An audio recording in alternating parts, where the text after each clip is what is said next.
3 hours earlier, I had been Director of Infrastructure and Market Stability, the woman who built the trading engine that moves $5.5 billion a day at 99.998% uptime. Pension funds, retirement accounts, institutional portfolios, every millisecond mattered. And for over a decade, I made sure not one of them slipped. But things started to change when Logan 34, freshly crowned CEO, posted a LinkedIn meme. Before I continue, I wonder what the temperature is where you live right now. If you're still here, please let me know your lucky number as a greeting between us. Are you curious about the photo? It's a cartoon dinosaur blocking a futuristic rocket ship. Caption: Dinosaur employees are the biggest obstacle to innovation. Under it, he wrote about clearing legacy resistance. I stared at it for a long minute. I typed one sentence. Sometimes dinosaurs built the railroads you're riding on. That was it. No insults, no profanity, just math wrapped in sarcasm. 3 hours later, HR called. Alignment conversation. They said. The glass conference room was packed, Logan at the head, like he was auditioning for a leadership podcast. He didn't even pretend. We're moving forward, he said smoothly. Not backward. My systems are what keep this place forward, I replied. He smiled the tight, public relations kind. Your access has already been deactivated. And just like that, 11 years were reduced to a security badge that wouldn't scan. When I walked back to my desk, my screens were dark, email locked, admin credentials revoked. I'd architected redundancy layers for catastrophic outages, but apparently not for ego. Security stood behind me while I packed my coffee mug. Logan added, loud enough for half the floor to hear. Innovation requires courage. I kept my face neutral. Military discipline, corporate survival skill. They escorted me through the lobby like I'd stolen something. As the glass doors closed behind me, I smiled. Because Logan Pierce had just fired the only person who understood what keeps a $5.5 billion platform from protecting itself. From that moment on, the story is no longer simple. What follows contains fictional elements and is I assisted to highlight the humanistic message and emotional experience. Hopefully, you'll find something for yourself. If not, take good care of yourself, and we'll see each other again later. 11 years ago, long before Logan Pierce discovered the word disruption, I built what I called the continuity safeguard. Not a weapon, not a trap, a safety net. Financial platforms don't fail gracefully, they implode. So I designed a condition: if the system went 72 hours without authentication from a senior stability officer, it would assume operational instability and shift into risk containment mode. In that mode, every transaction above $25,000 requires manual authorization. Not blocked, not erased, just slowed to human speed. It was approved by the board, documented in 400 pages of technical specifications. Logan never read them. On the second day after my termination, the engineering team began noticing what they described as minor latency variance, microseconds stretching into uncomfortable pauses, settlement queues hesitating before clearing. Nothing catastrophic, just friction. I wasn't surprised. By noon, someone escalated it to Logan. I imagine the meeting junior analysts shifting in their seats, dashboards glowing amber instead of green. He laughed. Growing pains, he said. Optimization takes time. Optimization. Meanwhile, the system had logged 48 hours without my authentication handshake. Internal monitoring protocols were flagging administrative absence. The threshold was approaching. I wasn't in the building anymore, but I could see it clearly, the automated checks running quietly in the background, verifying credentials that would never arrive. 72 hours is not an opinion, it's a countdown. And it was still ticking. Friday at 9:30 a.m. The opening bell rang, and I was sitting at my kitchen table with a cup of black coffee, watching $5.5 billion begin its daily sprint without me. At 9:31 and 47 seconds a.m., the 72-hour threshold expired. Continuity safeguard executed exactly as written. Risk containment mode activated. There was no dramatic crash, no red screens, no alarms, just a behavioral shift. Transactions over $25,000 began requesting manual authorization. The system logged each order precisely and moved it into queue. Clean, controlled, clinical. Within 3 minutes, the queue reached 2,000. By 9:40 a.m., it crossed 10,000. At 9:50 a.m., 18,000 trades were waiting for human approval that would never arrive. I refreshed the public trading feed. At first, the commentary was cautious. Execution delay, anyone else seeing lag. Then the tone sharpened. Orders stuck. Positions frozen. What's happening at Pierce Capital? A public pension fund couldn't rebalance exposure. A New York hedge fund couldn't exit a leveraged position. One institutional client managing $800 million was locked in a volatile sector they had been trying to unwind since the open. Phones were ringing inside Logan's glass conference room. I could imagine the tension compliance whispering about regulatory reporting timelines. Analysts watching spreads widen. Then a former colleague texted me. Logan had stood up and shouted, "Who shut this down?" That's when I felt it that cold. Quiet satisfaction. Because nothing had been shut down. The servers were stable. Matching engines were live. Databases were intact. Every subsystem was performing exactly as documented in those 400 pages Logan never read. The platform wasn't broken. It was protecting itself. And while Logan searched for sabotage, the only thing missing from that building was authorization. The backlog kept climbing, and I kept waiting. By noon, the backlog had reached 93,000 trades. That number wasn't theoretical. It was 93,000 individual decisions, frozen mid-air pension reallocations, hedge fund exits, corporate treasury hedges, all stacked neatly inside a queue that required manual authorization no one in the building could provide. The internal loss estimate crossed $120 million before lunch. That wasn't all realized loss. Some of it was opportunity cost. Some was slippage. Some was exposure widening in volatile positions that couldn't be closed, but the number was large enough to change the temperature in any boardroom. Meanwhile, I was still at my kitchen table. The SEC had begun monitoring unusual execution delays. Financial media picked up the story by late morning. Analysts used phrases like operational disruption and systemic concern. None of them understood the irony. At 12:16 p.m., my phone rang. Logan Pierce. I let it ring twice before answering. "What did you do?" he demanded, skipping hello entirely. "I didn't do anything," I said evenly. "You fired the only person with override clearance." Silence, then breathing, controlled, but strained. "You sabotaged the platform before you left," he said. "Our legal team is reviewing options." I leaned back in my chair. I designed a safety protocol, not a bomb. "You crippled my company." "No." I corrected him. "Your company is running exactly as approved by the board 8 years ago. Risk containment mode activates when senior oversight disappears. That's governance, not sabotage." He didn't like that word. Governance. He muttered something about breach of fiduciary duty. I reminded him the safeguard was documented, audited, and signed off by the risk committee long before he became CEO. Another silence. Behind him, I could hear noise, raised voices, overlapping conversations, the sound of collective panic pressing against glass walls. When he finally hung up, it wasn't with confidence, it was with uncertainty. And uncertainty spreads fast at the top.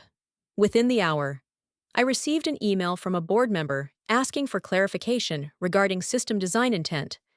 That was new, because when the board starts asking questions, it's no longer about latency, it's about leadership. Power doesn't disappear, it shifts. By early afternoon, the panic downstairs had matured into something more dangerous upstairs. Doubt.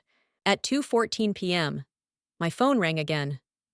This time, the caller ID displayed a name that actually mattered. Margaret Holloway, chair of the board. Her voice was steady, controlled. the kind of calm that exists only when serious money is on fire.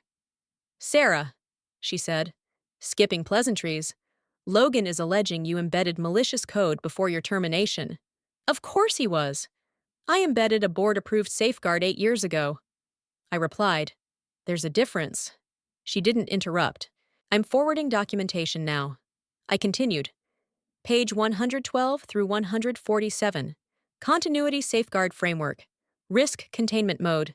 Signed by the Risk Committee and ratified during the Q3 infrastructure audit. I hit send. Within seconds. A clean PDF landed in Margaret's inbox, timestamped, version controlled, legally archived, technical language, no theatrics, clear authorization trails. Her digital signature from 8 years ago sat neatly beside mine. Received, she said quietly. That mechanism activates when senior stability authentication is absent for 72 hours. I explained. It slows high-value transactions to manual review. It does not delete data. It does not corrupt trades. It prevents reckless modifications. So this isn't sabotage. No, I said evenly. It's governance. There was a pause long enough for me to hear pages turning on her end. I see the approval notes, she said finally. Why wasn't this raised during your termination? That, I answered, would be a question for Logan. She didn't defend him. That was new. An hour later, another message arrived, this one from a board liaison. Internal review had uncovered something interesting before firing me. Logan had received 3 separate internal advisories from compliance and infrastructure warning against abrupt termination due to operational dependency risk. He ignored all 3. No mitigation plan, no transitional authority reassignment, no credential continuity, just ego. When leadership bypasses documented risk warnings, that's not innovation, that's negligence. By late afternoon, the tone had shifted completely. Logan wasn't asking who shut the system down anymore. The board was asking why he ignored the safeguards that kept it alive. By mid-morning the following trading day, institutional clients began rerouting order flow to competitors. Not out of spite, out of survival. Execution reliability is oxygen in finance. When oxygen thins, you don't debate philosophy, you move. Pierce Capital's stock opened down 8%. By closing bell, it was down 17%. 17% in a single session is not volatility, it's a statement. Financial networks ran split screens, red charts on one side, analysts speculating on leadership missteps on the other. Someone used the phrase operational fragility. I almost laughed at that one. By early afternoon, a $600 million institutional contract was formally terminated. The termination clause cited sustained execution risk. That language doesn't get drafted in panic. It gets drafted by attorneys. My phone buzzed repeatedly, former colleagues, vendors, one junior engineer asking quietly, "Is there a way to bypass the manual queue without senior credentials?" There wasn't. Logan tried to fix it, the only way he knew how, by throwing money at it. He authorized emergency consulting contracts with 2 well-known infrastructure firms. I heard one of the consultants told him bluntly, "We can analyze architecture, but without Level 7 administrative clearance. We can't override risk containment. Level 7 clearance was mine." He called again.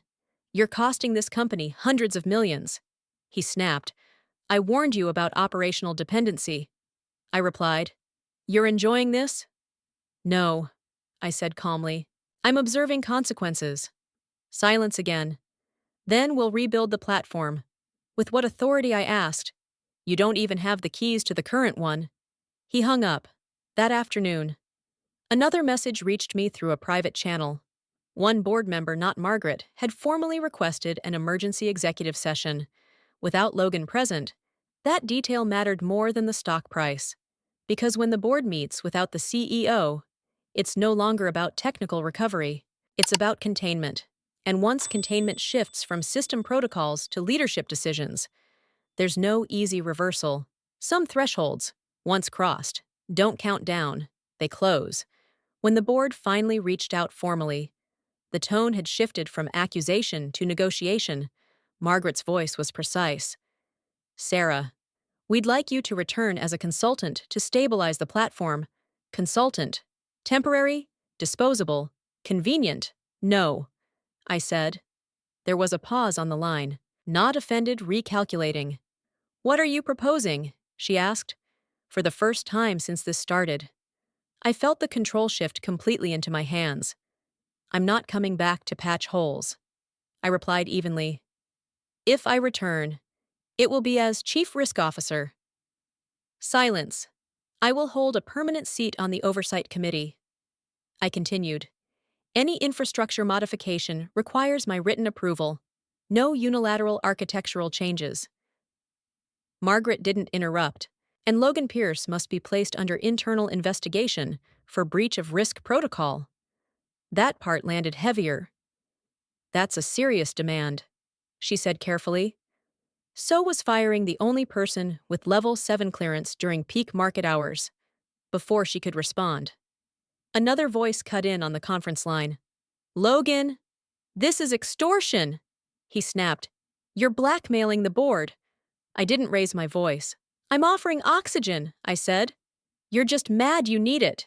There was movement on the other end, overlapping voices. Someone telling Logan to let Margaret speak. He tried again. We can rebuild. We can replace you. With what credentials? I asked calmly. Every external consultant has already confirmed they lack override authority. The platform is legally operating under board-approved safeguard. You don't need a rebuild. You need governance. The line went quiet. Margaret finally spoke. Sarah. If these conditions are accepted, will you immediately restore full operational capacity? Yes. And you will retain risk containment as a permanent structural safeguard. Yes. Another silence, longer this time. I could almost picture the room directors exchanging looks. Legal counsel whispering. The weight of a 17% stock drop pressing into mahogany table edges. Then Margaret said, We are entering executive vote. The word vote hung in the air. Not discussion, not debate. Vote. Logan began speaking again. Fast now, defensive. Something about precedent and executive authority. But for the first time since this started, he wasn't in control of the room, and for the first time, I wasn't waiting, I was deciding. If you agree that demanding structural accountability, not a temporary consulting patch, was the only responsible way to restore a $5.5 billion system, leave a simple period in the comments. Your voice matters more than you think. Because public judgment is what reminds leaders that power without oversight never lasts. Logan didn't resign quietly. Instead, he scheduled a press conference by late afternoon. Financial media trucks were parked outside headquarters. He stepped in front of cameras with the polished confidence of a man who still believed narrative could outrun numbers.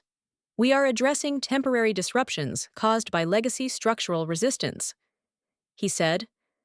Unfortunately, a former employee embedded destabilizing mechanisms that interfered with modernization efforts. Former employee. Destabilizing mechanisms. I watched the live stream without blinking. He was trying to reframe governance as sabotage within minutes. I released a public statement. No emotion, no adjectives, just documentation. Attached were the original board approvals from 8 years prior. The audit certification confirming continuity safeguard as a risk mitigation protocol. And the operational trigger conditions clearly stating activation upon 72 hours of senior authentication absence. The timestamp showed the safeguard was implemented long before Logan assumed leadership. My final sentence read, The system operated precisely as designed to protect client assets. Reporters pivoted fast. During the live Q&A, a journalist from the Financial Chronicle raised her hand. Mr. Pierce, she said, voice steady. Did you review the risk documentation before terminating the senior stability officer? The room shifted. Logan's jaw tightened. We conduct thorough internal reviews, he began. That wasn't my question. She replied. Did you personally review the safeguard documentation? Silence? He adjusted his tie.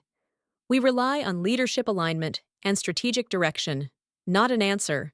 Cameras zoomed closer. A second reporter followed.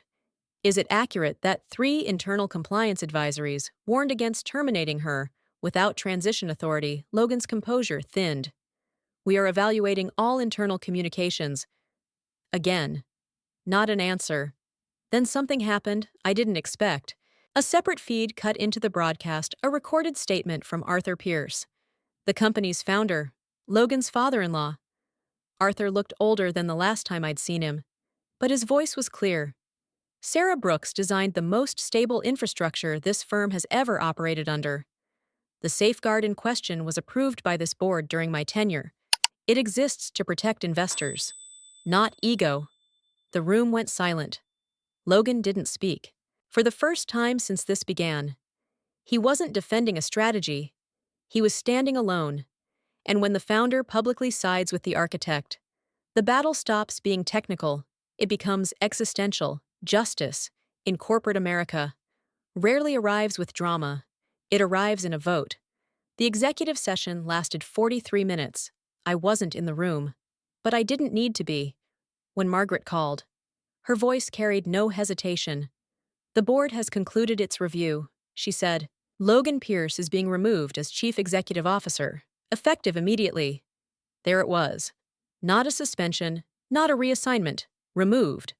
Within 12 minutes, the press release went live. Markets react faster than emotion. Pierce Capital's stock, battered for 2 days, surged 11% before the closing bell.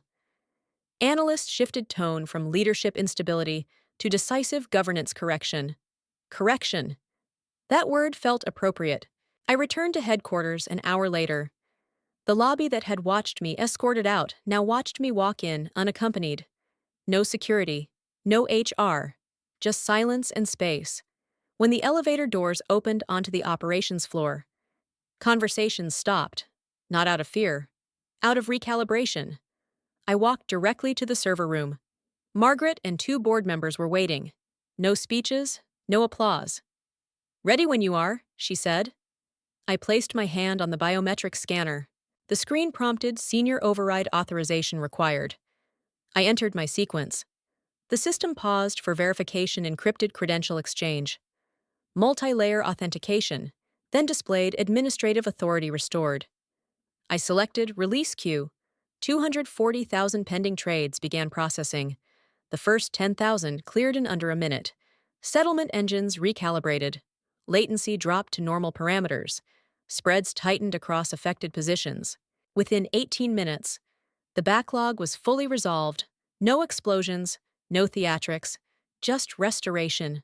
Margaret exhaled slowly. We should have listened sooner. Yes, I said. Outside. Compliance teams were already preparing updated governance statements. Investors were receiving stabilization notices. The narrative had changed. But restoration isn't the same as forgiveness. Before leaving the console, I opened the safeguard configuration panel.